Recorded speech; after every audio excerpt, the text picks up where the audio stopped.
All right, bang, bang. Today is Monday. It is January 31st. Welcome to the Dog Walk presented by Barstool Sports. It's Snake Draft Monday. Today we're joined by a guy who I don't really like, but welcome to the show, Kirk Minihane. How are you? That's true. Well, I know you don't. And then the last thing I saw was I saw that crown. I just saw that crown. There was a shot of that crown. And you can put it on. That is that's fine. I mean, enjoy it. It is one of the great stolen crowns in history.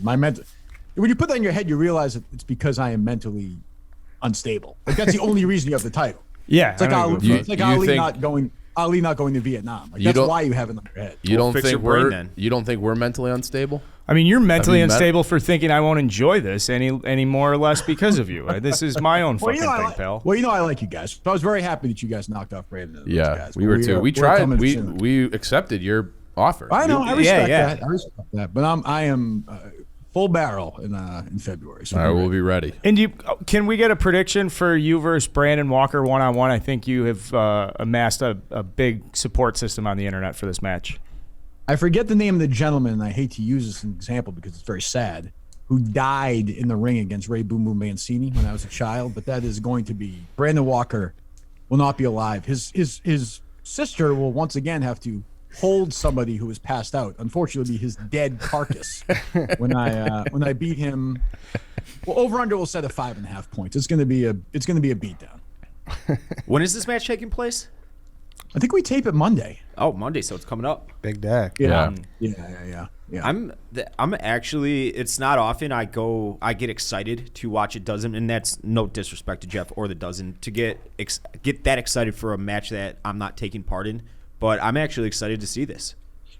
That's gonna be a lot of fun. I'm not sure why Brandon's in it. Like I thought it was supposed to be the top players in the league. I think he's ranked like I said. I think Pat is ranked higher than him. I don't know why he's here. I think it's just because I guess he's one of these. He cries the most. Yeah, that's exactly what it is. He cries the most. So, but if he beats me, it's a great upset. I don't know, but yeah, I am looking forward to it. Yeah.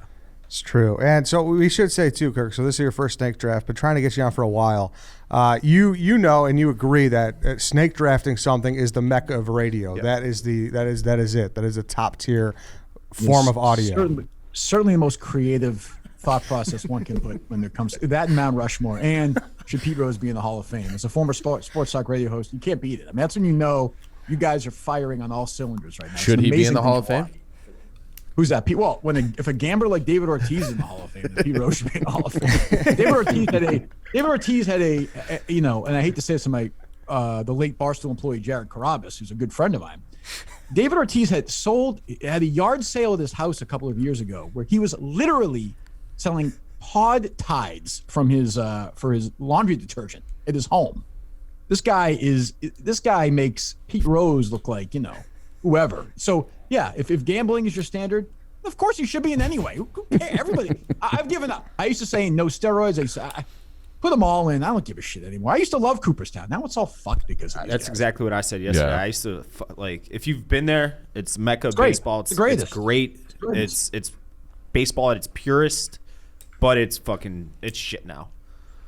It's shit now. Yeah, but yes, but no. To answer your question, yes, and I can do a Mount Rushmore later if you want. I can do it all. I could turn it on like you wouldn't believe. I feel like you should know though. This happened by accident. So we did this. We said this last week too. So we did this once quarantine hit. We couldn't, guests to come in and everything. So we need to, fill time. We did this and it's kind of taken off. So it's wild. But I know if you don't know, enjoy it. Oh, I enjoy it. Yeah, it's just funny. Yeah. I listened to your show before and they just shit all over snake drafts. It's funny. That's not true. I don't think that's not true. That's unfair, Eddie. I don't think that's true. No, first, again, I have to make this. There are people at Barstool I don't like.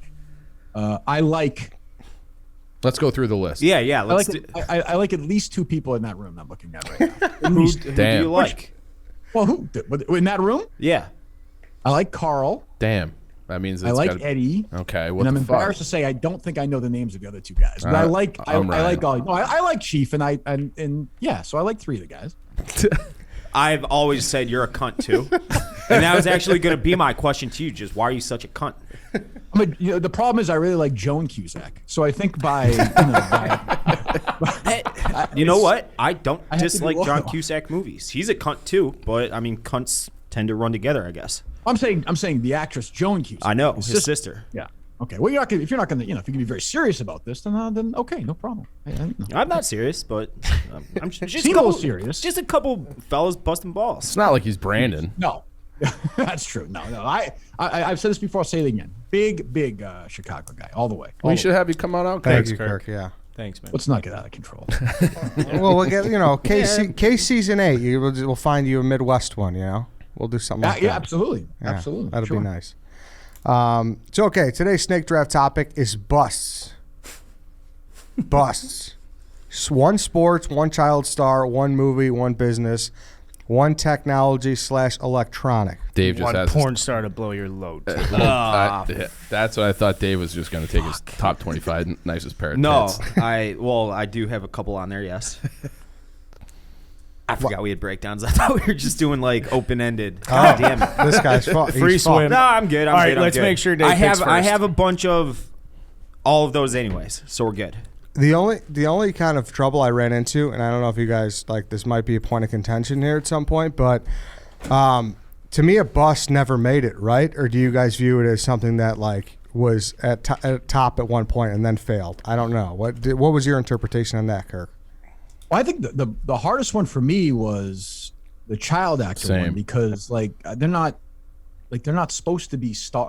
How can you be a bust as a child actor? I thought of it more as after maybe you broke through, the rest of your movies sucked. That's the one I think I struggle with most of all. I'm concerned if a couple of mine get plucked, I think I'm sort of screwed. But yeah, that's the one I kind of. But no, I think you can make it and then fail and be a bust. I think you can have a moment. Yeah. I think it's about expectations and not necessarily what you have accomplished, but what people say this is bona fide, that's a sure thing, it's a certainty, and then for it to go completely one other way. So I think when we get to businesses, it'll be hard. I don't know. We'll see. We'll get into it. Okay. Sounds good. So let's pick the order here. So the way we do it, our producer, Harry, has number 1 through 5 behind his back. Kirk, can you guess what it is? 2. Yes. It's 2. So you could pick. Do you want to draft 1 through 5? That wasn't a guess, by the way. It was telegraph. The Ooh, premonition. I do not want to pick first. Okay. Where would you like to pick? You could pick 2, 3, 4, 5. Oh God. I'll pick 2. Okay. Kirk is 2. 1 through 4, Carl. 4. Yes. Wow. look He at this. bullied Harry. I'll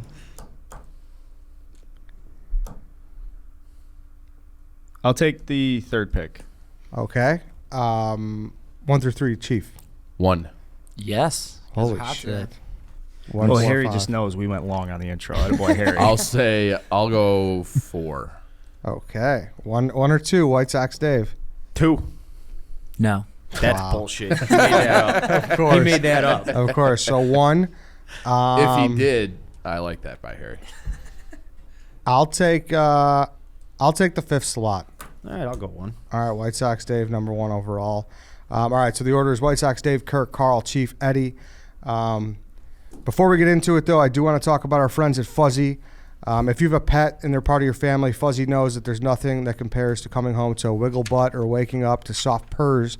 And we want to make sure we keep our pets healthy and make them as happy as they make us. Is that right, David? That is the damnedest truth, Ed. That's right. So being a pet parent is a huge responsibility. Since our pets can't talk, we do our best to understand what's going on, but when something's up with their health and not understanding why, it's one of the greatest challenges of pet parenthood. So enter Fuzzy. Fuzzy is a telehealth service for pet parents that offers 24/7 access to personalized pet care from veterinarian professionals. From everyday questions to middle of the night emergencies, Fuzzy has the answers that pet parents need. Through live chat and virtual vet consultations available to you 24 hours a day, 7 days a week, Fuzzy can answer your pet questions, big and small, urgent, and every day. Fuzzy can also recommend the exact right products for your pet, all of which are handpicked by their established team of veterinarian professionals and available at discounts exclusive to Fuzzy members. From getting your pet's diet just right to meeting their middle-of-the-night needs to finally figuring out What makes their breath smell that way? Nothing is too big or small for a quick fuzzy call. Obviously, you guys are all pet owners. Like this is a great service. Yeah. Oh, yeah. I mean, imagine if you had this when you got Yeah, Ace high with at your that dog. time. When Ace got high in his own that one time. Yeah, that would have been a lifesaver. Yeah, Yeah. you could have done a nice little quick call with Fuzzy 24/7. They're available for you. So right now, Fuzzy is offering our listeners a free 7-day trial membership. Go to yourfuzzy.com/dog today to sign up. That's a free 7-day trial at yourfuzzy.com/dog. And for a limited time, Fuzzy is also offering a special discount of $20 off any of your pet product needs, pet meds, supplements, food, and more with the promo code DOG. That's yourfuzzy.com/dog for your free trial of Fuzzy with access to 24/7 personalized pet care and vet-recommended products. Go check out Fuzzy. It's a great service. You definitely want to do it if you are a pet owner. All right, let's kick it off. The bus draft. White Sox, Dave, you're on the clock. So you guys heard my sigh at the beginning of the episode, a little glimpse behind the curtain. Ed will text us the night prior to the day we draft, and he will tell us what the topic is, who the guest is, and if there are any breakdowns. Like, you know how we do it. Anyways, I completely forgot that we had to draft one of sports, business, child actors, movies, technology. So I have a list. A lot of these are included. One isn't. I'm going to ask right off the bat, can I do TV for movie? No, Like it was actors? no, it was movie. No, it was movie. Why can't I do a TV show? I mean, because it was movie. Category is movies. Yeah, it's pretty easy. All right, well, I want the record to state that my number one pick would have been True Detective Season 2. It was coming off of what could have been the greatest TV series of all time, season at least. True Detective Season 2 is the worst piece of shit I've ever seen in my life. That would have been my 1-1 pick. Other than that, I'm just going to go Would have right been a on. worthy 1-1 pick if that was allowed. So thanks for getting that on the Yeah, record. I mean, What's and your actual pick? Ed's just like, no. As I mean, it's dictatorship. not my fault It's that a you cannot read, dictatorship. dude. I- Stay with I- us, I Kirk. can Stay read with us. Yeah. much better than you can, but that's fine. it's I'm just just gonna go with the easy route. We're almost there. I'm gonna go with. I got to toss up now. Well, I'll go with Demarcus Russell. I mean, I think that's easy. All from our lifetime. I know we're a little younger than you, Kurt. Yep. And I mean, I thought he was a surefire thing. Absolute Did fucking you? hose of an arm. Big build. Like there was obviously it was all between his ears. He was Yeah. an idiot off the field, but I just remember watching that Sugar Bowl against Notre Dame. They killed Notre Dame, but like Demarcus Russell was like not like anything good in that game. He just had a big arm. huge arm. Yeah. 1-1 pick and fizzled out like right away. I will admit that was like pure Al Davis. It's like that guy can throw it a mile. I'm fucking taking him. Draft him, and let's get the fastest guy we can to go with him. And yeah, but I don't know. He was definitely a bust, but I don't think that he is a 1-1 pick here. I don't either. I also think sports is pretty deep. Kirk, Yeah. what do you think? I think sports is pretty deep. So let me ask a question. So I've watched this before. Make sure I get this right. I do not then have to pick. This No. is now the sports round, correct? No, go any category you want. You could pick anything you want. It just, it doesn't matter. And then I guess the big thing I should have said too is we just don't talk about people who weren't drafted yet, just in case someone takes. Right. Yeah. No, I understand that. Yeah. I just want to make sure. Okay. Yeah, okay. yeah. But So I'm Jamarcus, up, or you guys? You still want to do Jamarcus? I'm sorry. Go ahead. yeah. Do you like that one? I mean, it's a good pick. He was definitely a bust, but I didn't have him on my list. But one thing Dave's right about is my list is going to be like, we're going back in like a long time. So I mean, but yeah, he was a terrible pick. But there are worse. I will say that I think there are bigger busts drafted at that particular position in league history. I would agree. I mean, he was first overall pick. Fucking I won agree. 3 games in I his agree. career, I think it was. Did he? He was No, I fucking played more than I thought. won 3 games. I think I saw he was won. 3-16 or something in career starts. Yeah, I mean, he played 30. He played only 3 seasons. That's pretty fucking bad. For a number 1 pick, That's you're pretty getting fucked. every single possible chance to fail. Do you remember when he tried to make a comeback as like a left tackle? Because like he was. I think He that was, was, he I was think like that was a lie. 4,000 pounds. Was it? Yeah, I think that was just like a rumor because he gained a lot of weight. I don't think that was true. I think it was true. Maybe it can I'll be. look it I don't up. know. All right, Kirk, you're on the clock. So I'll go. I said this at the start. I think the one I struggled the most with was the child actor one. So I'm going to go Jake Lloyd, who played Anakin Skywalker in Phantom Menace. I just, and this is cruel. This should be more of a George Lucas pick because he fucking casted the kid. It's not like Jake Lloyd was a shitty actor, but it's not his fault. He was like 4 years old. And, the only thing is like with this one, the entire hype around that movie was who is going to play Darth Vader. And Lucas managed to cast 2 shitty actors to play Darth Vader in 3 different movies, which is not easy. The poor kid was awful. Like he just couldn't act. He couldn't emote. It was weird. I remember being in the theater with my little brother. It was like, even he like kids were like, this kid sucks. It was just, he ruined the movie sucked anyway. It wouldn't have mattered. Like you could have put, I'm trying to think who a good child actor was at that time, Haley Joel Osment or whoever. It would have still sucked, but he was like uncomfortable. Like I felt bad for like him watching the movie. And I know he's had a tough run with his life since then. Like that's the other thing. It's fucking cruel to cast these kids and have them be in these movies. He was just not good. So for me, I don't know if that's a good value at that spot, but I thought child actor was the toughest one for me, and he's kind of the one that stands out, so I went with him.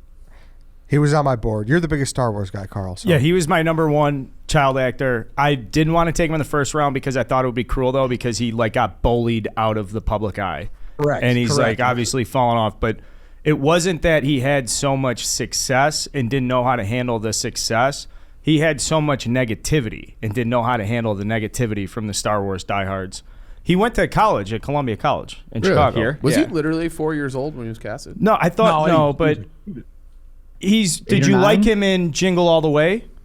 I mean, he was fine. You know what? I mean, I didn't love that movie, but he was actually like more likable in that movie. I don't know what happened. I don't know. I know Lucas is so weird, and he's like half the time I suspect. I mean, so my son is 9, right?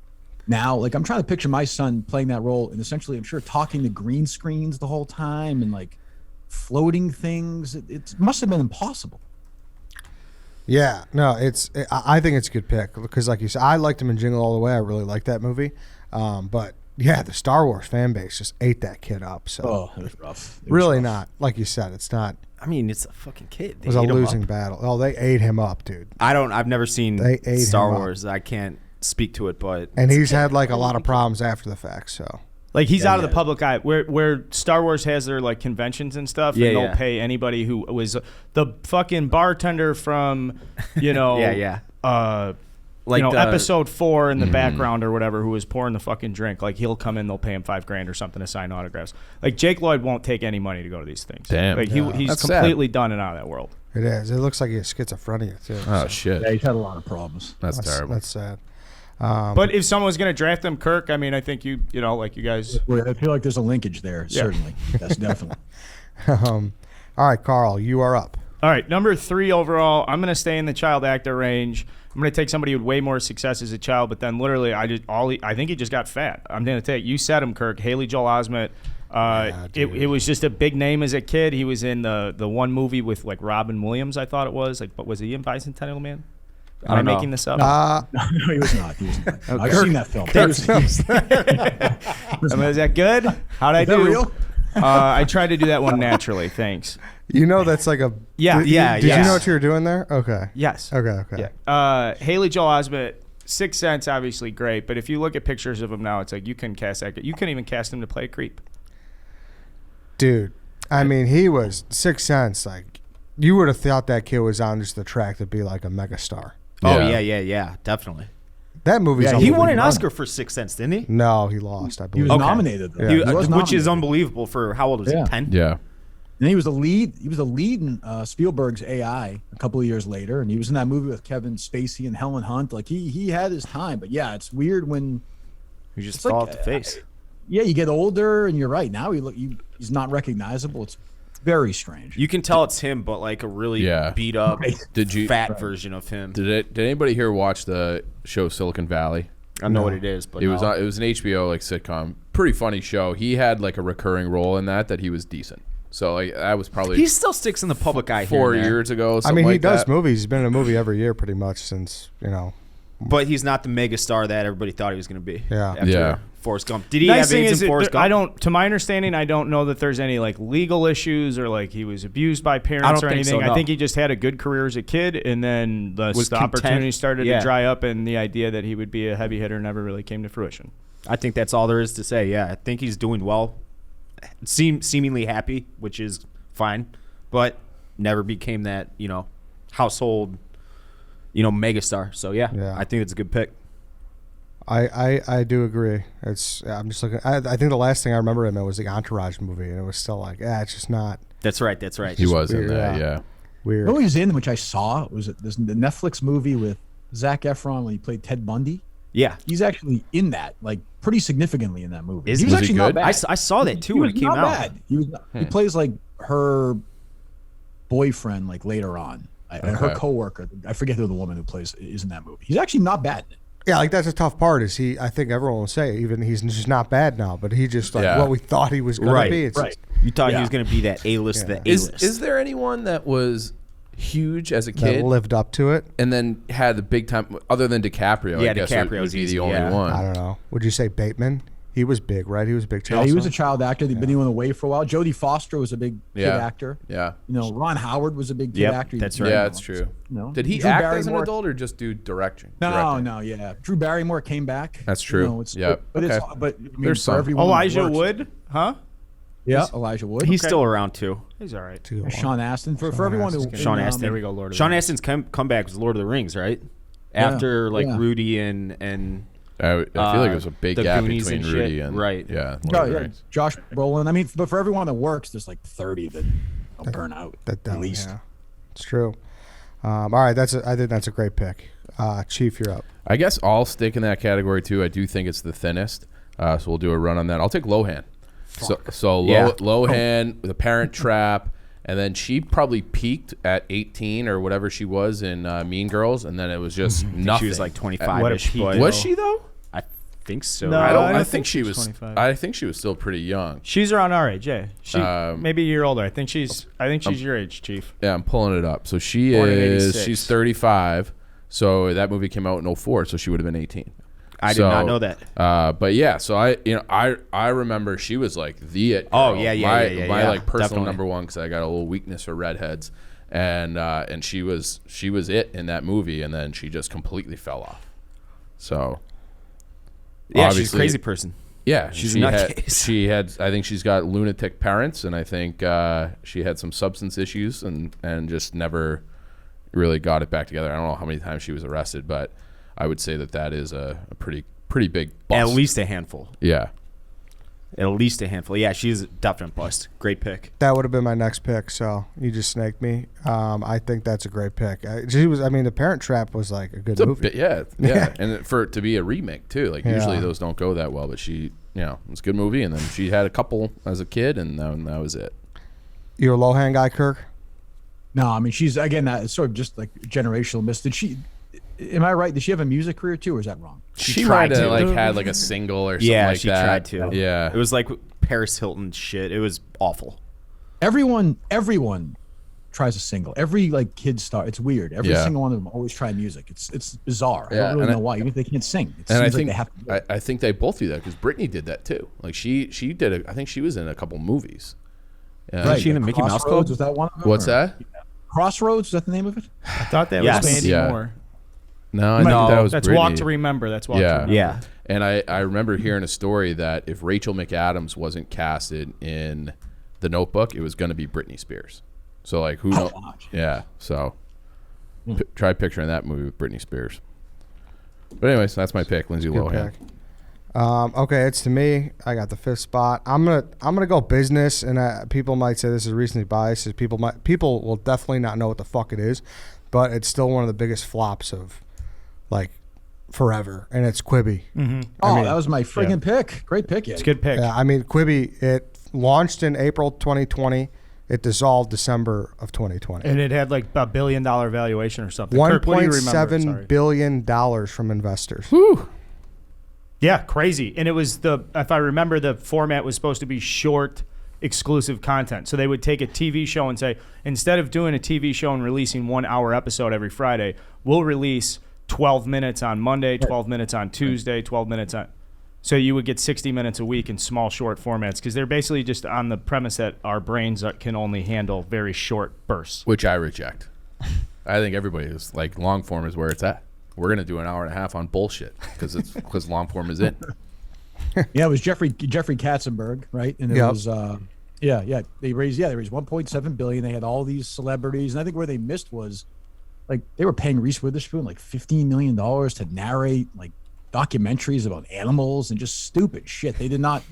It's one of these things where I think, where Barstool, ironically, has learned the best of all is like, Dan Katz and Alex Cooper, like, were not stars before they got here. Like, they're entertaining, interesting people. Whereas if you just pay some celebrity a bunch of money just because, it's not going to work. Yeah. It doesn't work that way. No, it certainly does not, man. And that's I don't remember this at all. And I'm looking at the Wikipedia page. Within 9 months, 1.75 bill, and they sold it for $100 million in 9 months. They sold the rights to it to Roku. It was an epic collapse, and it unbelievable. And like you said, it had the perfect mix of everything to truly be considered a bust. It had the money factor. It had the guy on top who was a Disney guy who like had some history. Then it had the big names tied to it, and then the best part of it all was they said it didn't work was because of COVID. Because nobody was watching shit during COVID, right? Yeah. Fucking That's moron. all anybody ever did. Right. And conversely, now that COVID is, wrapping up a little bit, you're seeing that all those COVID business, Netflix is down like 50%. Correct. Peloton's in the gutter. Peloton's probably going to get sold now. So, yeah, it was actually the opposite of that, Quibi, you idiots. Correct. Because I was going to pick it, Sark. I was going to pick it in by September of that year, they had projected 7.4 million viewers by the end of subscribers by the end of 2020. Their user base was at 400,000 in September. That is when holy fucking game is over. They were just bleeding money. That's so bad. I wonder how many of those 400,000 were like free beta testers too. Yeah, just seriously. kept it, yeah. So this is a good time to just ask, did anybody think Quibi was going to be good in the first place and coming back to the bus? Because I remember just reading articles about like this thing's bound to be horrible and awful.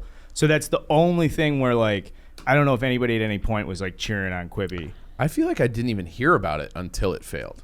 That's where it reached me. Yeah. It's so weird, but But Kirk's right. Like Reese Witherspoon, Chrissy Teigen had a cooking show on there. Like they put all the stars who like they try to do a lot of things, and it just fucking blew up in their face. So yeah, Quibi, I'm happy with that. Back to me. I'm gonna go with technology / electronic, and I'm gonna take something that the conception of it was so marveled at, so hyped up, and everyone was like, "Man, if we could ever do this, it'll be sweet." It's from Back to the Future. And when we got the hoverboard, it was like, what the fuck is this? It was nothing like Michael J. Fox's hoverboard. They should be fucking sued to Bolivian for trying to fucking use that as the name for it. Those hoverboards, I never used one, but I think those were a huge bust in my mind, at least. We were talking about this a couple weeks ago on a draft, weren't we? Did we? I don't know. I believe we did really, really briefly. I never used one either, but it was with KFC, I'm pretty sure. When KFC was on. Oh, yes, you're right. And he's like, it was the biggest piece of shit ever. It didn't fucking work. Like, everybody wanted it, and then it just died, like, instantly because it was awful. But I'm talking about the new school one. You know what I mean? Like the ones where you got 2 feet on. Oh, and yeah, you just go, yeah. Like that. yeah. For that to be called a Yeah, hoverboard is just insane. Does your son have one, Kirk? He does not. No. Have you ever tried it? No. I tried one. Like it was out on a pier, I think in Santa Monica. I was out for like a work conference, my old thing, and a bunch of kids were like whipping around them, and I was like, "Oh, let me try." Ate shit. Oh, I'm sure. Yeah. Ate shit like bad, like so bad, like it probably goes viral if someone was filming. It was that bad. Those things suck, though. How much are they? I don't even know. I think they're expensive. It's a good question. I'm sure they are. I'd say at least $500. But like it's the fact of how like everyone how cool it was in Back to the Future, and then that's what we got. I can't get over that. On Amazon, they're like $150. So yeah, I don't know. So hoverboard's my pick for technology / electronic. Chief, you're up. I'll go with a business, and I'll take Theranos. It's been in the news a lot lately. Elizabeth Holmes, awesome. I think it was HBO did a documentary on it. There was a long podcast I listened to about it. This woman, Elizabeth Holmes, insane, like literally insane. Like changes her voice to be more deep, dressed in a way because she wanted to be compared to Steve Jobs, a complete like lying, manipulative psychopath, but an all-time great one because she got billions of dollars from like legitimate hedge fund private equity investors and just burned it all on like a thing that was never real. Like they never got the tech right. Then they tried to outsource it. The whole thing was like predicated on being able to have like medical information and predictive care based on one drop of blood. And she was like a keynote speaker at all these different things, but it was all bullshit. And I think she's going to end up doing like jail time for fraud based upon what she did with investors. But so yeah, Theranos would be my business pick. I completely forgot about this. It's like in the news, like very prevalent. Yeah, because right? the trial's going on right now. Yeah. That wild fucking fascinating story. Like she dropped out of Stanford at 19, and it was just one of those things where it's like I do think, and it's not even like my own person. Everybody has said this. Like, she was a woman. Like everybody wanted to be on board with like the woman Steve Jobs. I'm gonna get behind that, and so they just ignored all the red flags because they wanted to be a part of this revolutionary thing with this woman innovative tech CEO. But it was all, no one did their due diligence, and it was all bullshit. So Theranos. That's the pick. That was my second business pick. That's a great pick. And it's a really good book. This guy, I forget his name. It's called Bad Blood, which is about it. He's in the HBO documentary a lot too. It is wild. There were times where people would be around her and her voice would be her normal voice, and they said it was even creepier because her voice is like unbelievably low. But it's pretend. She doesn't actually talk like that. And she had this weird older boyfriend who was part of the company as well. It's just a really, I think they outsourced it to like Walgreens. Rite Aid? Well, yeah, I think you're right. Yeah. Walgreens, but it was like total, as you said, it was total complete bullshit. Like they just completely made up. Right. And then then they were like doing all sorts of things where they're giving like, they would send back the results of like these blood tests that were like, the results were bullshit. So then people were like making decisions on like bad medical information because like their technology was so unreliable. Crazy. And then you're right. In Kirk, there's like this one video they play in that documentary where it's like her as like a person, like a young student at Stanford talking to somebody. She's just like on camera, and it's like, what the fuck? Like, because you've just been listening to her talk with her deep voice for like 40 minutes of the documentary, and then it just switches into like a completely different voice, which is her normal voice. She's a all-time lunatic, and I'm thrilled to have Theranos in that spot. That it's a home run pick. Touch them all. It's a good pick. Carl, you're up. Okay, it wouldn't feel right to do a bus draft and then have the opportunity to take this guy in the sports category and pass on it. I was fine passing on the first round because strategically, the child actor, that's a category we want to pick apart. But back to sports, Dave, Demarcus Russell certainly is a bust, but you say bust, quarterback, it's got to be Ryan Leaf for me. I'm taking Ryan Leaf, 1998, second overall pick. Part of the bust legacy is because Peyton Manning, goes down as one of the great quarterbacks of all time, and he lived up to the potential. And it was like, well, Leaf's got, the bigger arm or just as much athleticism or all that bullshit. Interesting enough, Ryan Leaf won his first 2 starts in the NFL. I think he went 9-7 his first year. It's not true. They went, nope. So he won his first 2 starts in the NFL, and then they proceeded to go 1-6 over his next 7 games. He averaged 10 of 25 for 117 yards. And you could just imagine the fucking life unraveling. And like week 3 when he's like, dude, I'm 2-0. I was the number 2 overall pick. And like just is the crash and having Peyton on the other side of the country just fucking people up. I'm taking Ryan Leaf. I love Ryan Leaf. Great pick. Out of the league completely by 2001. He got drafted 98, right? Yeah. Yeah, he was like trying to smuggle drugs across the border, I want to say, or something. I think he got in trouble for something like that. Yeah. And then now he's like a motivational speaker. Right, yeah. He's kind of flipped it a little bit. Yeah, so good for him. I was down for sports, those two. In my lifetime, 2 biggest busts easily. I loved him at Washington State because he was the first like big-time athlete named Ryan that I could let like, Ryan Sandberg was close, but he spelled it differently. Like Ryan, the Ryans just hadn't taken off yet. And I'm like, like Ryan Leaf. Finally, there's like a big time athlete with that name, and then he ruined it. I wanted to look up. I remember he went 2-0, like you said, and so there's his reputation like early on. Like he wasn't playing well. It's like, he knows how to win. 3rd week, I remembered this game, so I looked it up when I was looking at him because he was a candidate for me also. At Kansas City, I believe, was on the road. They lost.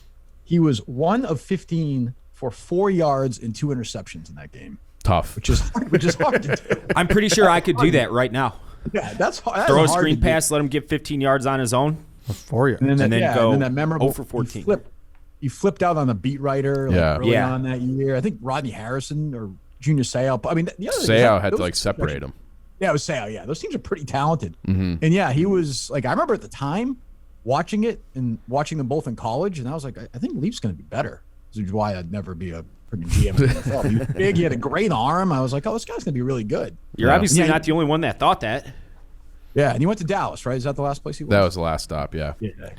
And I know you 0-3 complimented at his Dallas. name, but like Ryan Leaf is just such a bust name. Like you just hear Ryan Leaf. I think that's a kind of cool quarterback name. I think it is too. But It's a great pick, though. Biased, Obviously, yeah. it's fucking Ryan Leaf. Like, yeah, he's- that easily could have I been a want first Ryan round. He's one of the first guys that pop into your head when you when you think so, bust. Yeah, for sure. Okay, Kirk, you're up. So it's me, then you, Eddie, twice, then me again? No, so it's you, then White Sox Dave, and then White Sox Dave goes twice, and then back to you. Yeah. Oh, White Sox Dave. I'm sorry, Dave's first. Right. All right, so I'll hold off on business, although my first two have been taken. I'll go sports, and I'm going to go a little older. And this could actually be business as well, but I'll make it sports. It's the, I don't know if you guys even remember this or not. It's a 92 Olympics. A bunch of commercials ran before it for Dan and Dave. Does that sound familiar to anybody here? I remember Wrestlers? it. No, it was like a track star, right? The two decathlon guys. Yeah. So the Super Bowl in 92, they ran the first commercial on NBC because the Olympics were on NBC that year. Dan O'Brien and Dave Johnson were the two top decathletes in the world. They were both Americans, and there was Dan versus Dave, this competition. If you were my age, they ran commercials like crazy all winter long. Who's going to be better? It was for Reebok. Who's going to be better? Who's going to win the gold medal? Who's going to win the gold medal? And they were on as much as Michael Jordan, as much as any athlete at that time. So they were building it all around Barcelona. Who's going to win the gold? Who's going to win the gold? Who's going to win the gold? There was no question they were both going to be there, except Dan O'Brien wound up not even making it through qualifications for the U.S. Didn't even make the Olympics. Holy shit. Fucked up the pole vaulting competition, was never in it. The other guy broke his foot before the Olympics started, so they had a complete bust on their hands. They spent $70 million back then in advertising, which is equivalent of like $300 million today. Wow. On this advertising campaign that was like, and again, if somebody's my age, I think it's probably more understanding, but these guys were everywhere for like 6 months, and it was a total disaster. I Holy remember. shit, I never even knew about this. This So is crazy. I don't know if they still do it, but with your Sports Illustrated subscription, they used to send you a VHS tape. Olympic That was preview. the year in sports, 1990, whatever. And so we always had those in the house, and I would like burn them out as a kid. Like I would just like put them on all the time. Repeat. And so like I probably learned about them in like 1997 because I was watching the Year in Sports 1992 Sports Illustrated DVD back then. So that's the only reason I knew them. But yeah, like I remember it from that video, and like just things from my dad. But yeah, I think that's a good pick. I don't think it'll hit with our audience, but I think it's a good pick. Yeah, I'm sure nobody will even know what the fuck I'm talking about. But yeah, for us, for an old man like me, for that age, it was kind of wild. I mean, the story hits though. I didn't know it, and that's pretty fucking crazy. So do you want those as your sports then, Dan and Dave? Yeah, I'm gonna take it. I'm gonna take it for sports. Okay, sounds good. Yeah. That's fucking nuts. Didn't even qualify. White Sox Dave, you're up. All right, I'm going to go to childhood actor. I want to know if any of you guys know this name, Edward Furlong. Yes, You might, Sure. Kirk. Yeah. Terminator 2 and American History X. Terminator 2 is one of my actually both of them are two of my all-time favorite movies. In American History X, I was like, that guy is an unbelievable actor. I thought he was incredible in that movie. And he was obviously younger in T2, so not as polished as an actor, but I mean, he stole the show, and I just saw a picture of him now. Who, boy, does he look fucking bad. Just like a bag of fucking shit. Has had a bunch of alcohol, drug problems, fell off the face of the earth. Like, he could have had everything, at the palm of, on the tips of his fingers. And haven't heard of him since, and I'll always just remember as that kid from Terminator and American History X. Just fucking... What's his name? His name's Edward Furlong. You remember Terminator? You would- right? Oh yeah, no, Yeah. I definitely remember. I know who you're talking about. I Yeah. just didn't know his name. So it's a worthy pick for sure. It looks Yeah, like he he's seemed doing like- better now. He did seem like one of those guys. You're right. That was like going to be like almost like River Phoenix. Yeah, He right, seems right, like right. an actor, like, oh, he's Yeah. going to be Stand by good. me. He's going to be a good older actor. Like I was interested to see what he was going to do in his career. I mean, he's still. What is he in his? Is he 40 now? He's Probably. 44. Yeah. So I mean, you never know. I mean, is he working now, Eddie? Did you see him? It looks like he did a Terminator Dark Fate. He did like a emotional, not probably like just a small cameo role. And but besides that, 2017 was his last time. So, Yeah. but it looks like he's Ethan Suplee. You know who that is? Yeah, he's the guy who lost all the weight, right? Yes, he was the big guy in Remember the Titans, Louis Lastic. Yeah. Yeah, and he's like super skinny now and jacked. Yeah, he lost all his roles because of it. Yeah, and so he's like doing like a bunch of sobriety stuff with him. So that's good. Oh, good. Maybe he'll be back. Would love to see it. Like I said, in American History X specifically, because he was a little older, probably 15, 16 in that movie. The scene where he blows the smoke in that kid's face in the bathroom and he just gives him that look, I was like, dude, that kid's fucking going to kill somebody. Like, you could feel how good of an actor he was. I thought it was an incredible performance. Like, we talked about Haley Joel Osment. Like, he was great in The Sixth Sense and all that. Like, I thought as a kid, this guy was it. This guy was it, and nothing ever happened with him. All right, Dave, who's your next pick? Next pick, I'm going to go with movie. So, I don't know if this technically counts because it fucking made a gajillion dollars, but I'm just going to take it based on the cast compared to how good the movie was. I'm going the Suicide Squad from 2016. It's a good pick. With Will Smith, Jared Leto, Margot Robbie. It's got Scott Eastwood in it. Just murderer's row of A-list superstar actors. And that movie is one of the only movies I've turned off midway through. I'm like, I can't do this. This movie fucking sucks. But at the same time, it was meant to make money, and it made a fucking ton of it. So is it really bust? I don't know. I'm just judging it based on how bad the movie was. 20-something% on Rotten Tomatoes. The reviews are awful. I think we can all agree that movie fucking sucked, right? Yeah, I think it sucks. Kirk, do you like superhero movies? I don't. My son's super into mine. I don't. Although, like, what's her face became sort of everybody dressed up like what's her face for Halloween. Harley right? Quinn. Yeah. Is that Margot Robbie? Is that right? Yeah. Yep. Yeah. So that's an interesting one, David. I this is something I didn't know when I was putting it together. So if a movie is commercially successful but sucks, it's in play. I think so. That's I think totally you can fine. just Yeah, that's fine. Yeah, if bust means it just sucked, that seems totally fair to me. I'm fine with that. Yeah, because that was widely renowned. Like, people saw it, and then all those people that spent money on it were pissed because it was so bad. From what I understand, I've never seen it. Right. But You'd want to turn it off. yeah, It was that fucking I've heard bad. it was fucking awful. It so. was horrific. And One that of the movie had very a- big worst movies I've ever seen. It in had my a life. lot of hype, so I mean, Will Smith, Margot Robbie, Jared Leto. That's that's big. big. I mean, those Big. are Oscar winner. For sure. You know. No, I think it's a good pick. Kirk, you're up again. So I'll go business because the first couple that I wanted are gone. I want to make sure I get this one. And, again, it's not so much necessarily that it lost a lot of money, but when there's hype involved and it just kind of floats away, I got to go with Barstool Gold here. What a fucking home run pick. I mean, is there... That's one of the best picks in the history of this That's draft. one of the best picks in the history of the show. Like, what the fuck happened? I mean, like, where is it? Where did it go? Why What was a it bust. done? I remember at one point with my show when we were getting in trouble with psychos who were trying to advertise us, they were like, oh, we could put it on Barstool Gold. And I was like, what the fuck are you talking about? Where is it? Like, what? Is that the thing that you had to pay for comments? They did some documentary, then it went away, and then you had to stop paying for it. You paid $1. If somebody could explain to me in 10 seconds what Barstool Gold was, and what it was supposed to be, and where the fuck is it now?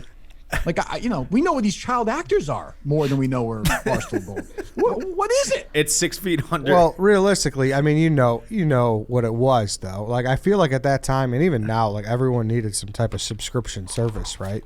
So I think that's just what they were doing, I would assume. I guess, but here's my thing. It's not even, and this isn't in any way an indictment on the popularity of Barstool. It really isn't.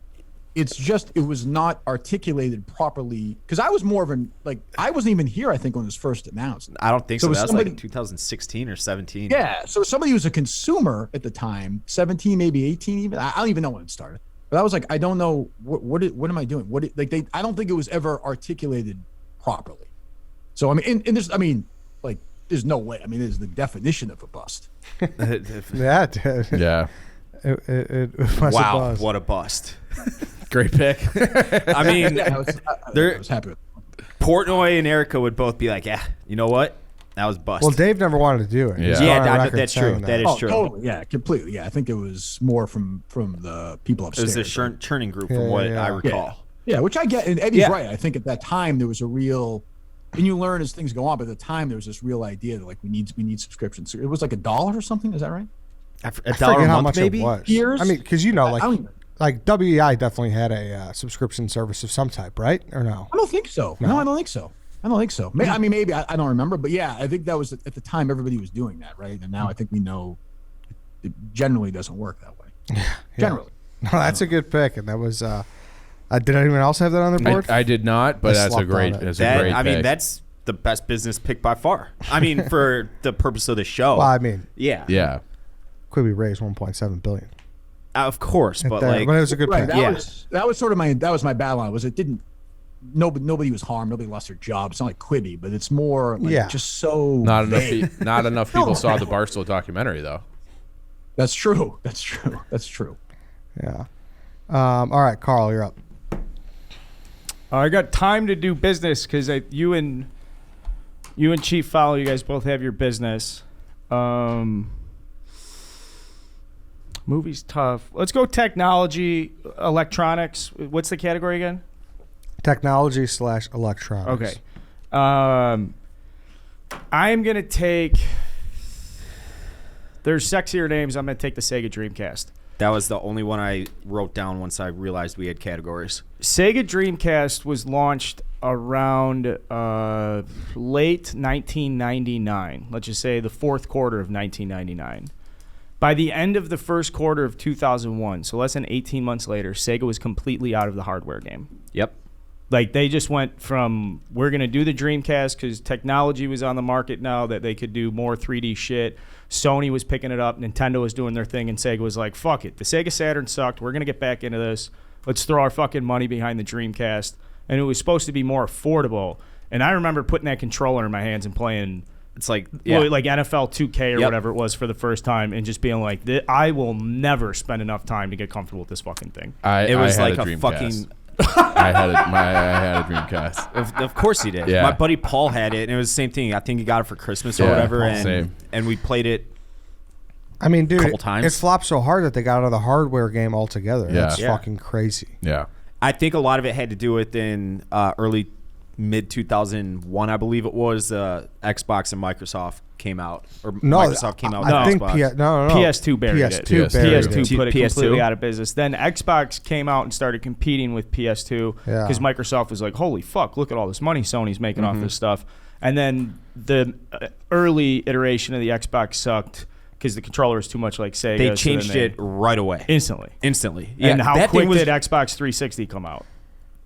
But it just shows though how Xbox and Microsoft came in the game. Like Sega had a seat at the table, and they Oh, just kinda- definitely. Bro, they had handhelds in the 90s. Yeah. Obviously, everybody still loves Sega Genesis, even though, in my opinion, it sucks. But I had Sega Genesis. I liked Sega. I never had a I had- Nintendo until yeah. 64. I had whatever. Yeah, I had that, and it's the same thing, Carl. I remember, I specifically remember playing the Dreamcast NFL 2K, and it was just like that was my Culpepper Tomas game, and it sucked.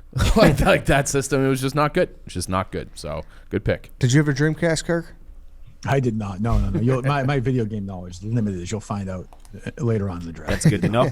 Mark that down, Boys, write that down. Write that down. It's a little draft. that note. fucking down. Not great. Not great. Hey, this is why I wear the crown. I just take notes on stuff like that, Kirk. It's going to come back and bite you a Respect couple that. weeks from now. I respect Maybe that. I he's He- pulling I a think- Trojan I horse. think Kirk is capable of Wait that. a second. Are you fucking with us, though? Because you would do Who this. knows? You're planting Who knows? seeds. Yeah. Who knows? I don't know. Who knows? Wow. Chief, you're up. I'm taking Darko. So Darko Milicic, I don't even know if I'm pronouncing his name correctly, second overall pick in the LeBron draft, and just never got it going. Like, he was supposed to be the next great European, the next Dirk Nowitzki, but he's bigger, stronger than Dirk, and he never did it. And I think he like bounced around. I think he might have gotten like one contract from like the Orlando Magic at some point that was like paid him decently, but he was never more than like seventh, eighth man in a rotation. Completely like a loot. Like, he sucked. He was a bust. And to think of like what those Pistons teams could have been if they had drafted Melo or Wade, when they had Rip Hamilton and Chauncey and Tayshaun, if they had added like one of those level of superstars to that mix, they probably win. Who knows how many championships they win. And so Darko, big bust of probably of our lifetime. Another guy. similar to the Suicide Squad. I think it was $775 million it grossed. Darko Milicic made $53 million in his career. He played 11 years. Jeez. Would not have guessed. I remember 11 years. how the Pistons got that because they were good. I wonder how they. I just don't remember how they got that. I don't spot. remember how they got that pick is a good either. question. Well, yeah. they passed on. Yeah, they passed on. Yeah, they passed on. Melo. Yeah. And it was I like- also think if Melo gets drafted there, his career is completely different. Different, yeah. He goes to that structure with those guys, and they make him play a level of defense, and they still has all the offense. And he's on championship caliber teams. He's probably like a first ballot Hall of Fame, like no questions asked guy if he gets drafted there. That's the. It's one of those sliding door things. They drafted on fit, not best available, which is like completely changed now. So Yep. which is smart. Is that Dark- Bosch too? Is that right? Bosch, he Bosch went is later. in that. Well, Yeah. he was in that draft. 4? Yeah, he was in that draft. Yeah. but he didn't. But I'm Yeah, saying so I think it went LeBron, Darko, Melo, It might have been Bosch, and then I think Wade went 5th. Wade, Chris Kaman, and then Kirk Heinrich. Kirk Heinrich. Yeah, Came in, was it Central Michigan? yeah, I think I think so. so. Yeah, Clippers. Yeah, Darko. All right, it's to me. This is a tough one too. I'm gonna go sports as well. It's tough because, I mean, he was in our sweetest college quarterbacks draft. Like he's objectively successful on the college level, but it's Vince Young. I mean, he Yeah. was garbage in the NFL. He played. I have it pulled up here. He played 50 games. He started 50 games. So One rookie of the year and then just downhill. Yeah. Well, it he was- looked like he ate himself out of Yeah, the league. Yeah. you were talking And then about even- how Demarcus Russell could have played right tackle. So could fucking, VY. Vince Young. And Yeah. even that rookie year, he had threw for 12 touchdowns and 13 interceptions. So, But he had like some electric moments. I remember he oh had sure, like, he had ran like for the, 7. and he had like the big comeback. I think maybe against like the Cardinals, and I think they went 9-7. Is that accurate? I think they made the playoffs his first year. Right? I think they did. They did, yeah, from what I remember, yeah. Yeah. So yeah, I he had think a walk-off touchdown run in one game. And Yeah. he had some moments. Yeah. Yeah. So, but he definitely just didn't he have like crazy stories where he would like fly private somewhere, but do it by buying up all the seats on a Southwest flight, and then he would just like Something like fly that, with him yeah. like by himself. There was Like, rumors about that. Rumors that he would like order everything on the TGI Friday menu. Like he Yeah. he had a he just ton blew of through his money. like legendary like Yeah. blurs. But Which yeah. to me that like fits the bust narrative too. Like if you just completely like blow your money. Yeah, like, yeah, definitely. yeah. Yeah. So yeah, Vince Young. All right, I need one more. I need movie and I need child star. I'm gonna go movie since I don't think has there been any taken? One. Dave took one. All right, so obviously I know sequels are not actually, the most heralded, and they're probably supposed to be bad, but I can't get over how bad Dumb and Dumber 2 was. It was not the one that Dumb didn't and have, Dumberer. No, not that one. That one didn't have Jeff Daniels and Jim Carrey. The one where they came back 20 years later in 2014, and it's one of the worst movies I've ever seen in my life. And I get cash grabs. I understand it. Like I Scream, Neve Campbell, David Arquette, I'm sure they're looking for that. But Jeff Daniels and fucking Jim Carrey don't need a cash grab. They're both successful, and it was so fucking bad. So I never saw it. I wouldn't consider it a bust because I think so many people just automatically knew it was going to be dog shit. And that Can I tell you they a quick knew story what it was. about? I'm sorry, Dave. A quick No, story go about ahead. just from my old radio show on EI.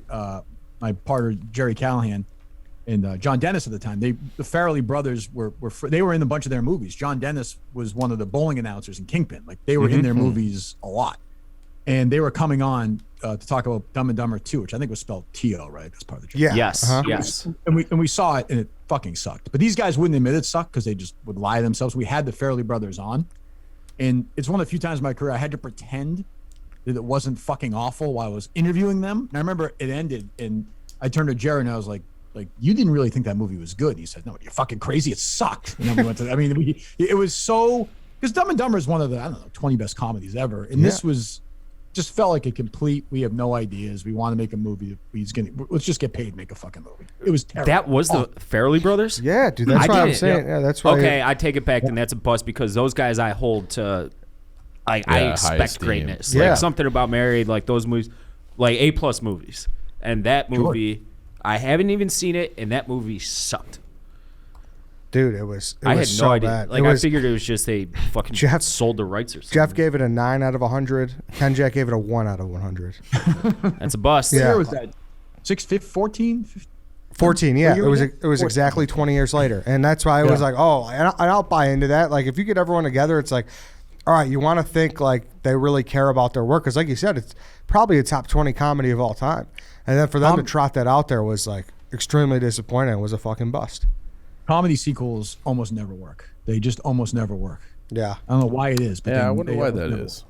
it's a good point. work. Yeah, I don't know. Chief, you're up. I'm going the tech space here. Tech electronics. Do it. What? No, I'm joking. Oh, Segways. So Segways, those like motorized stand-up fucking scooters that I remember hearing like, oh, like that's gonna be like it's gonna revolutionize how people travel and people's commutes and urban life and this and that. And then like none of the cities approved it to be used on the sidewalks. So they're like, well, it's not fit for the road, so fuck. In 2007, they sold, I just looked it up, to another company, some company out of China. At that point, they had reached 1% of their sales targets. 1%. So pretty brutal, especially now. I feel like maybe now would be the time to kind of bring them back, because we've seen like the moped scooters and like all those things kind of make a comeback here. So maybe now would be a better time to try and just make them street legal like they do with the scooters, and they could come back. But Segways were a monster bust as a tech electronic. Yeah. Seems like crickets around the room. No. I mean, it's like the I just mall think cop. I think Paul Blart when I think of those. Right? Yeah, That's what he yeah. yeah. A bunch of the fucking loser hipsters I used to work with at the Groupon building used to have them and like ride them around, like commute with them. They're losers. Yeah. Yeah. And I remember there was a moment where like their only business model, they could set up like tours around Chicago. Like you could take a tour to Chicago via Segway in like the early 2000s. So, but that it just never took off, and they put a ton of money into it, and then to only hit 1% of your sales goals, pretty big bust. I mean, wouldn't you just rather walk? Like, is walking that hard? Like, It's I don't pretty know. easy, I'd say. Yeah, like, I never got the Segway. It's not. You're not going like really fast, right? I think they were like went 12 miles an hour. You could scoot a little bit Yeah. on them. You're not. It's not a walking pace. Yeah, I don't know. I don't know. Like if I was in a room when they were pitching it, I'd be like, but wouldn't you feel like a fucking asshole on it? Like inevitably, you feel like an idiot on that thing. Yeah. I think. You look stupid. 'cause You they, look They stupid. make you wear the Yeah. helmet. You look bad. And you said nobody has ever looked good on that. Ever. No. It's never happened. that was cool on that Segway. You said too it closed. They stopped them, right? They sold it to like their Chinese competitor, In like 2020. 2015, and it was acquired by Ninebot, its Chinese rival. And they announced in June 2020 that they would no longer make the Segway. There you So, go. So it's dead forever. Dead. The inventor of Segway died by driving a Segway off a cliff. That's right. That That's is right. right. Thank Is that you, really Harry. true? Yeah, it is. That's tough. I hit it on the list, but I scratched it off when Eddie took hoverboards because it's just like they both suck. Yeah, I Kind of. think Segways was a bigger financial flop though. Sure. Yeah, Is that true? That says that guy's still alive, Harry. Are you sure you got the right guy? I remember hearing that. Somebody story, died too. because they drove one off a cliff, but I don't know if it was the Inventors the killed inventor. by their inventions, I'm pretty sure. Oh, Read an really? article. Could be one of those clickbait articles. All right, Segways, good pick, Carl. All right, I'm gonna go to the movie category. There's some bigger busts on here. This one got really like lukewarm reception, but relative to like what it needed to do to tie out the trilogy and like the pressure, it was just so fucking bad amidst the pressure, and that's the Rise of Skywalker. It made $5 bazillion, but it left anybody who went into that feeling cheated and robbed. And the way they organized the last trilogy, they had J.J. Abrams do the first one, then they brought in Rian Johnson, and then they brought J.J. Abrams back for the third, and they never had like one plot continuity story, and then you end up just making like the fucking the protagonist becomes the granddaughter of Emperor Palpatine, and it was honestly one of the worst plot lines you could put together. And Kirk, you're the only person who can have an opinion about this. I'm sure. Well, it felt like one of those like fan service sandwiches where I think like they're like, we have to make this audience happy. They weren't happy after The Last Jedi. I think the Star Wars crowd. So they were like, well, let's bring J.J. Abrams back and let's bring back for some reason the Emperor, who was like living like underground somewhere, being kept alive and built like some massive city with all these. It was never explained. It just felt very like, fuck, we got to do something. We're it felt like. It almost felt like they made up the third movie after the second one. Like they had some other plan in place and they had to do it. They rushed it out. If the original trilogy was made of if Return of the Jedi was made the same way Rise of Skywalker was, then the Star Wars franchise, I don't even know if it gets to where it's at. It was such a fucking terrible, terrible, terrible story and film. But this is where it's like, is it a bust? For me, the expectations were high. I know for a lot of people, the expectations were high, and it could not have done worse. So, Rise of Skywalker. Yeah, I mean, I don't know. Those movies there, seems like people, like, I always just hear people say, oh, it was fun, which is like another way of saying It's a like, backhanded compliment. Yeah, yeah, but the first one was very good in the sequel trilogy, and then the second one wasn't as good as the first one, but if you like take a look at it, it's actually all right, and they were trying to take some risks with the story and whatever. Like, you can understand why they did some of the stuff they did. The third one is just a fucking piece of shit. Yeah. All right. Sorry, hold on one thing. Kirk, when they give fucking Chewie the medal at the end of the movie, That's a little rough. I mean- But that's what I'm saying, Carl. Like, it's like, this is like we are trying to satisfy like the fans and give them moments instead of like just make a good movie. Like The Force Awakens, I went and saw it with my dad and my daughter, and I walked out and I was like, this was a blast. Like, I can't wait to see these next two movies. And the promise was never delivered. It just wasn't. They just weren't as good. And they had a weird scene. And I don't really care, but like, they were also trying to appease everybody at once. At one point, at the very end, and this is Star Wars. One thing Star Wars has never had is really any like whiff of sexuality to it. They have like these two women kind of like hug and kiss at the end, just to sort of like wave this, like, it was, which is of course fine, but it was so like, look at us. It just, yeah, it was a fucking mess. It was in retrospect, it was a mess. yeah, and they were like, oh, the first on-screen lesbian kiss in Star Wars history. It's like, what? Yeah, they already had a brother and sister make out in one of the other movies. Like, okay. The start of incest porn. All right, Kirk, you're up. Okay, so I'm up. All right, so I have what do I have? I have child actor, Sports. I have business, and sports done, right? Yep, so you All need right, a so my other- movie. And What's that? technology. You need a movie and technology. Yeah, and okay, so I'll take movie here, even though like you guys will have never heard of this movie, I suspect. It's called Heaven's Gate. It came out in 1980, and I'll tell you why it's on my list. So, have you guys ever heard of The Deer Hunter? Yeah. Yes. Okay, won Best Picture. Michael Cimino was the director of that. And United Artists, the company at the time, said, do whatever you want. This is a small company, United Artists. It was owned by Transamerica. They made small movies they made movies like Rocky. The first Rocky was one of their movies. Midnight Cowboy was one of their movies. Annie Hall. Do whatever you want. So he wanted to make a Western. So he goes out to Montana, makes a Western, goes insanely over budget. Essentially $100 million over budget today. Back then, nobody spent any money on movies. Production totally wild. The director was a madman. They essentially built a whole new town in Montana. Shoots it. It's supposed to be done by the end of 1970. It goes over by a year. They sit down, the studio, he brings in the first cut of the movie, Michael Cimino. The first cut of the movie is 5 hours and 26 minutes long. And so they are saying, what the fuck is going on? Well, I have Final Cut, and that's the name of a great book about this movie. They finally trimmed it down to about 3 hours. Came out the opening weekend. And again, this company is riding on it like crazy. In total, it makes $3 million. They lose like $60 million on this movie back then. Yeah. Which is like losing, $200 million today. United Artists basically shuts down because of this movie. They have to sell the company, and all these great movies, they were going to make in the future, are completely gone. Not only that, sorry, I took like 2 pages on this because I was into this one. Cuckoo's Nest, another movie they made, by the way. Roger Ebert called it the most distasteful cinematic waste I've ever seen. Jesus. And on the set, because it's a Western, 4 horses at least were killed. They cut like 30 chickens' heads off. In the movie, a horse explodes, and they actually blew up a horse. What the fuck? So, a horse that was completely blown up as well. I mean, the whole Jeff Bridges in it, Chris Christopherson's in it, Christopher Walken's in it, who was in Deer Hunter.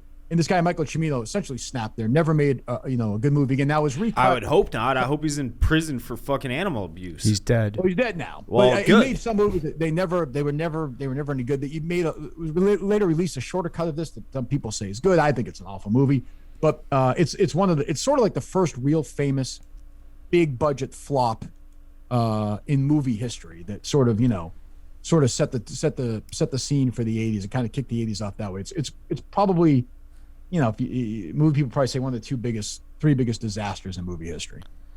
I mean, that's some great information. That's great. That's So a even wild though story. nobody who's listening will probably heard of it, but I enjoyed that. I love learning new shit, Yeah. and I feel like Kirk has delivered on that. I want to today. watch it now. I know. So I want to do like critically Have you review seen the it. movie?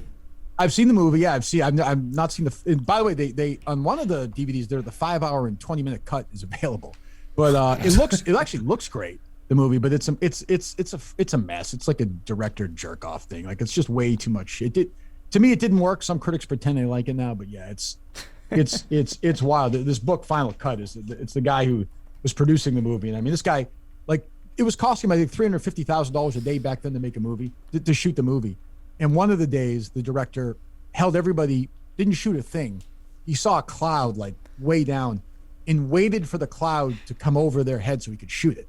Like, he didn't shoot anything for like 8 hours. He wanted to shoot this cloud in a certain spot, and they were like Christopher Walken and Jeff Bridges are like, what the fuck? Like, what are we doing here? This is crazy. It sounds Yeah. like the plot of Entourage with Medellin, where Dude, exactly. Yeah. Exactly. I think that's actually like, I think is it Doug Allen? Is that his name? Is that the creator? Yeah. Ennis? Yes. Yeah. I think I've read where you said that was Oh, part of really? it, yeah. Okay. Yeah, I think that's right. Jesus, that's fucking crazy. That is crazy. All right, White Sox, Dave, you're up. All right, I'm going to go to the business. I think we've talked about this a bunch of times, but not in a while. Ed, you're a fan of video stores, right? Yeah. So in the year 2000, Netflix offered Blockbuster $50 million. Said, hey, if you give us $50 million, we're yours. 9 years later, Blockbuster files for bankruptcy. No more stores in the U.S. or worldwide. And Netflix is worth billions and billions of dollars. So I'm going with Blockbuster for my business bust. What a fucking bad move that was. But they were successful for a long time. That's why I asked the question out of the gate, because Blockbuster was the exact company I thought of, where it's like, yeah, they had the stranglehold, and they were huge for a long time. Yeah. And they Yeah, but it's still. I fucked think it it up. works for me. It's like to me, it's a buzz because it's like you could say Demarcus Russell was fucking awesome for a while until until he he had got to be good. And like Blockbuster, yeah, when you could just rent videos and life was Demarcus simple. Russell wasn't good for like 20 years, though. Yeah, I get that. Yeah. How long when did I agree. Blockbuster start? When did like video store start? Was that Blockbuster started, I don't know the exact year, but I know for me, like in the 80s, it was first like mom and pop. Every small town had like a mom and pop video store. We had right? one, Ours yeah, was when I Townline grew up. Video. Right. So and then all of a sudden, I would say in my area in Massachusetts, like early 90s, Blockbuster started showing up. And you guys know the big difference was like, if I wanted to get Back to the Future 2, there was one copy of Townline Video. Blockbuster had 76 fucking copies of it. Yep. Like these small places just couldn't compete. And they they were everywhere. And then once, once streaming came along, and then it was I think there was a documentary like a year or two ago called The Last Blockbuster, which is, I think it was in Alaska. It's in I think Bend, there's still Oregon. one. Oh, is that what it is? Yeah. Okay. Yeah. And I think it's still operation as a year or two ago. It's Yeah. still there. Yeah, they like let someone stay the night. There was like a contest. Right. All right. But I think it's a good pick because I think like vision counts for something, Yeah. and like not being able to recognize, like HBO had the chance to buy Netflix also, and they didn't do it. Like there should be like there should be penalties for that. I think that's a good pick. Yeah, so they were founded in 1985, and then they went public in 99. So like their big growth spurt was from like 97. They say like their growth time was, they hit their financial peak between 97 and 2006. So I guess doing a little research, I think it's a good pick too. yeah. You need Just- one more, David. And then my last one, I'm gonna go with Google Glass. You guys remember that shit? Oh, good pick, Dave. That was on my list. Google Glass, like I remember it freaking me out a little bit because I was like, like, are we getting It freaks me out. a little too AI-ish in these parts in these years? And it scared me. And then, like, as I'm fucking perusing around the internet looking for shit to draft in my technology and or electronic category, I saw that. I'm like, fuck, whatever happened to that? And nothing ever came from it. Obviously, Google's not a bust in and of itself for Clearly, very yeah. obvious reasons. Thank but you. Google Glass. When's the last time you guys thought of Google Glass? Well, Just doing, now. doing research for this draft, but Okay, prior to this. yeah, no, it's a fucking historic flop for sure. Historic flop for technology. It's just, I remember it being one of those conveniences where it was like, why? You know, like they're like, hey, did you hear about the iPod? You're like, yeah, that sounds like a good idea. You know, like, and then it's a Google Glass. Like, slow this one down. It's like if you look at something and then you can look at it with your eyes and take pictures with your eyes and No, thank you. yeah, I don't. Like, I got a phone. That's too like connecting the Bluetooth on the speaker for a long time was like a big technological win. Yeah. Something tells me that this will come back and people will embrace it. For sure, like Probably. 50 years down the road. Maybe 10. You're wearing Maybe glasses, Kirk. Would you ever dip your toe in this? What do you think? No, I wouldn't know. I'll be honest with you, I don't even got to remember it. I have no technological brain at all. Remember that, Carl. I have no technological brain at all. This fucking guy. he's playing. Well, you're up, Kirk, and you need a technological pick. You guys would probably be shocked. I'm going to dip back in the 80s for this one.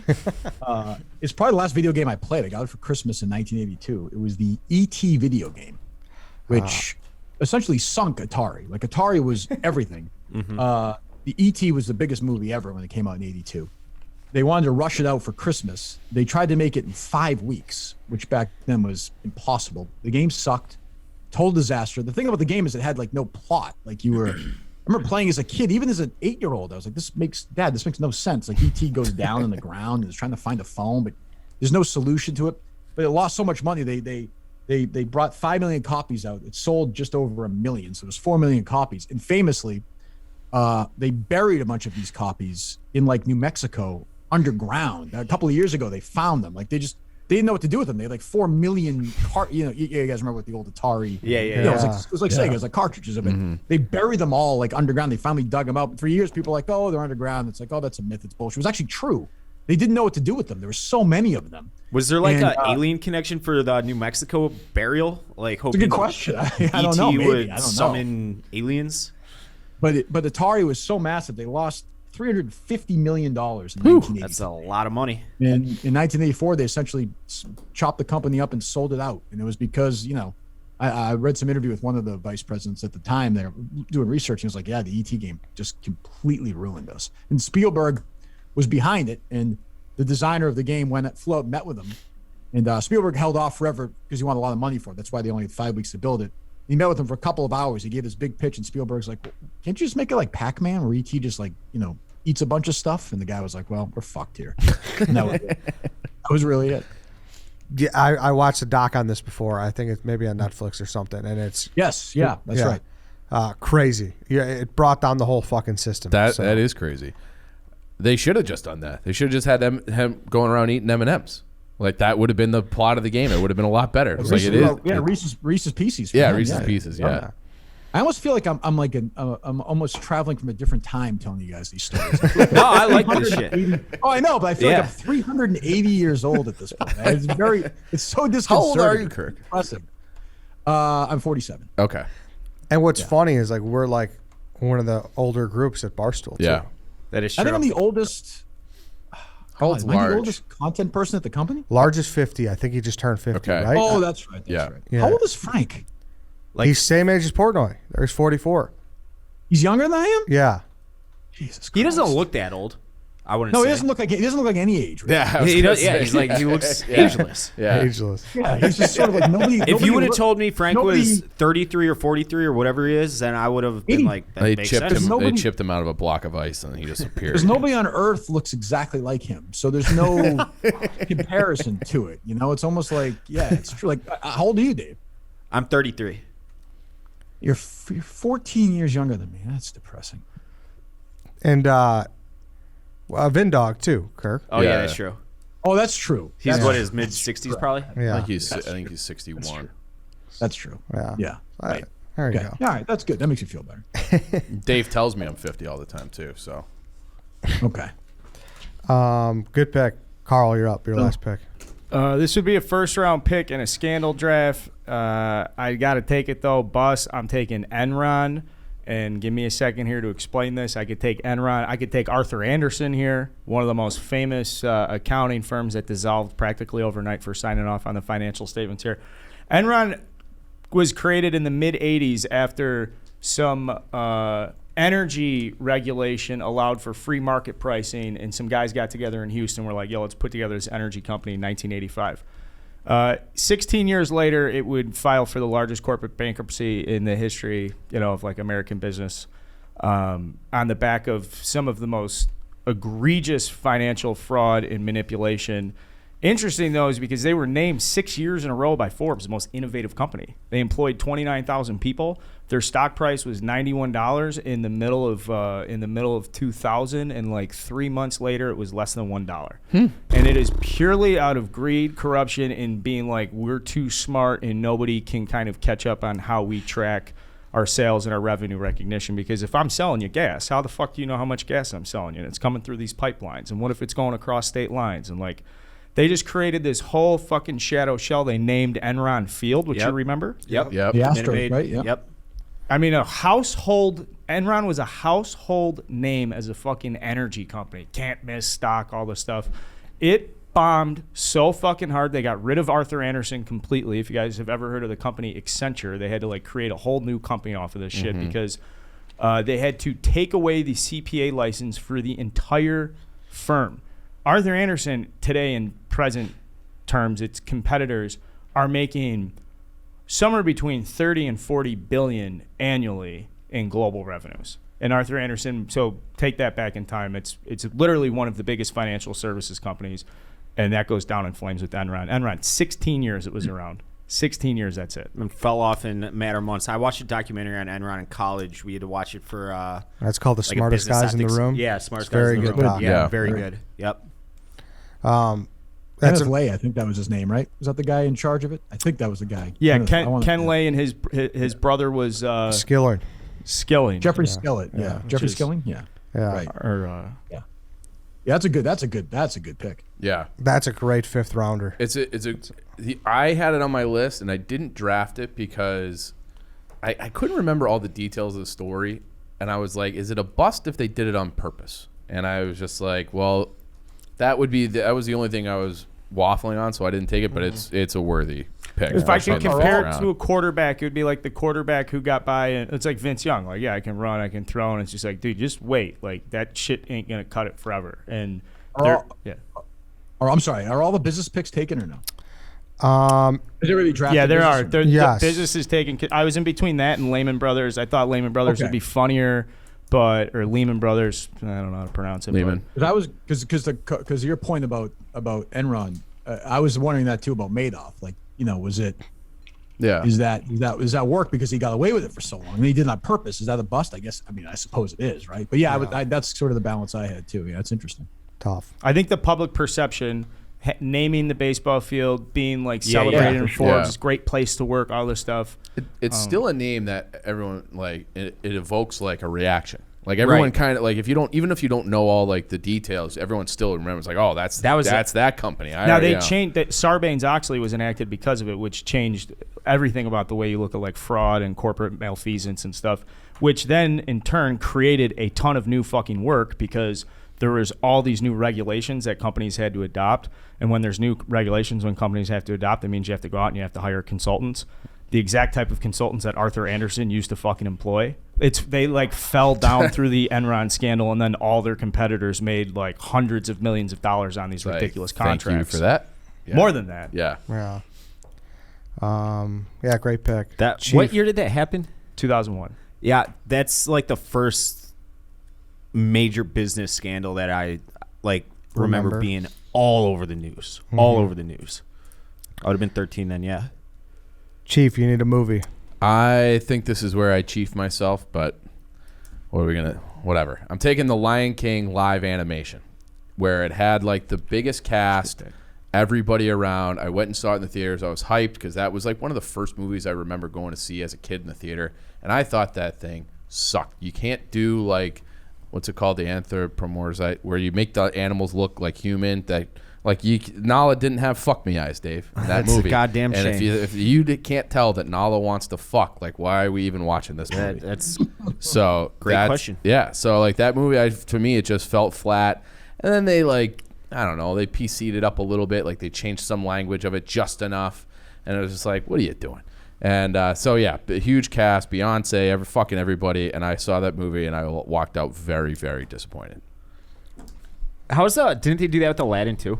They did it. With They've done it with almost all of everything. them. Yeah, I don't know if we'll I've say seen one of them. an honorable mention that when I was doing research, I'll name another one. But or I guess I could just say it now because do you have a movie, Ed?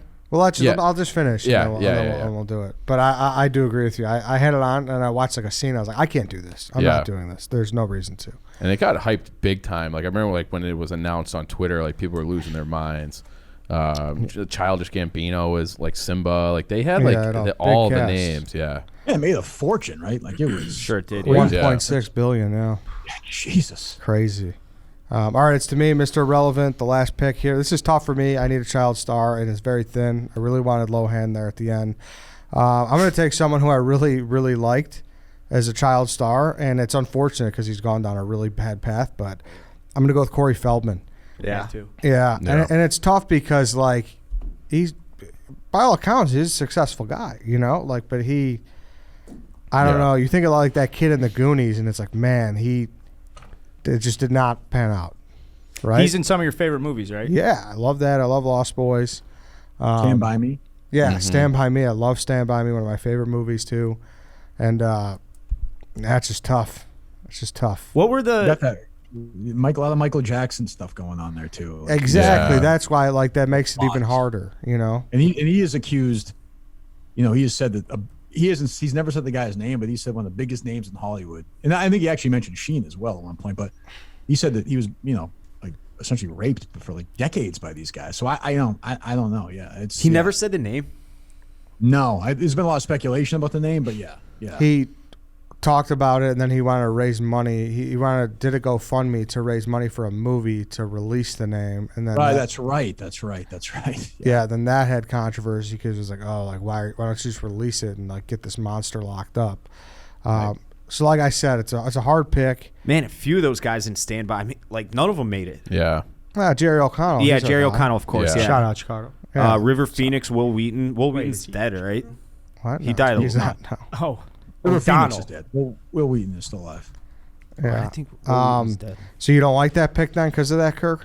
No. That's a good pick. He was I actually like him in The Burbs too, which is not a great movie. Yeah, but I like that movie too. But he was one of these kids who was like in the Goonies and Stand By Me. Was a great kid actor. But yeah, he was one of these guys. Like it's hard to describe to people who, again, I'm going to be an old man, but like it was perfectly natural. Even like my mom would be watching like the Grammys, and like Emmanuel Lewis from Webster and would be sitting on Michael Jackson's lap. He'd be like his date. And my mom would be like, oh, he's just kind of strange. And I'm like, as a kid, I was like, this isn't fucking weird to anybody else. Like he's got Emmanuel Lewis and like Corey Feldman. Like, he has sleepovers with them. What the fuck is going on? That's a weird crazy. move. Yeah. Very I just Googled him to see what he's up to, and he just tweeted 11 hours ago, happy birthday to his wife. She's 22 years old, and she is a rocket. All right, good for him. then. Yeah, so Just think of Chris all's well O'Donnell. that ends well. Chris O'Donnell. Happy ending. There you go. All right, I'll read them through one time. We'll do some honorable mentions, and we'll get out of here.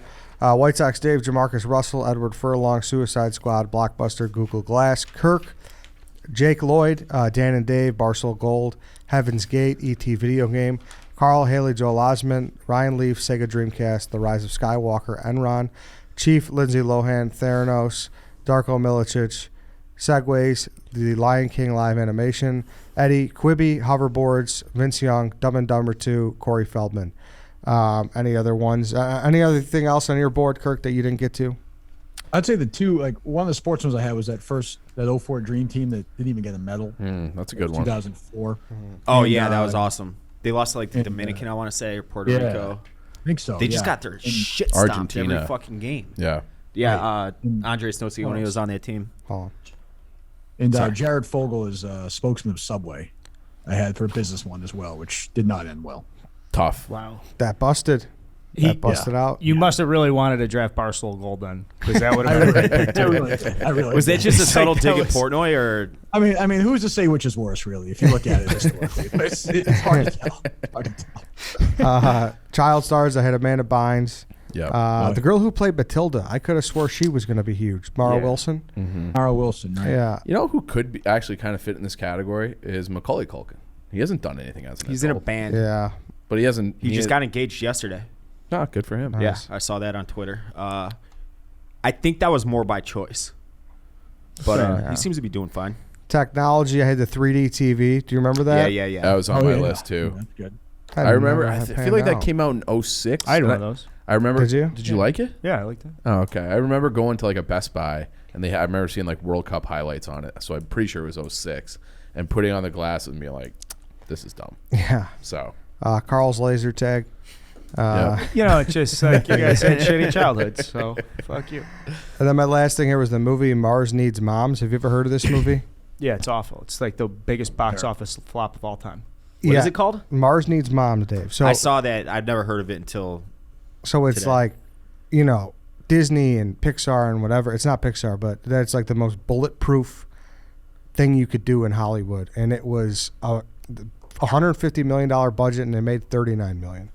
That's a pretty big return on. It's the investment, worst I'd say. Disney failure. Like, I mean, ever. people drive Segways off cliffs over performances like that. Oh, for a movie, I had that John Carter movie too. I don't know if you remember that. Oh yeah. Yeah. That was bad Yeah. too. Awful. Massive, and they canceled the whole franchise after that. Total bomb, complete disaster. It's tough. Speaking of the live animation movie flops, Mulan, which came out in 2020, that was on those lists of biggest financial failures. The live. That's anime. COVID though. Yeah, they moved it over because They, Oh, had to they don't stream, count they that already anymore? made it and they were going to release it. They had to stream it though on Disney Yeah. Plus. Yeah. Okay.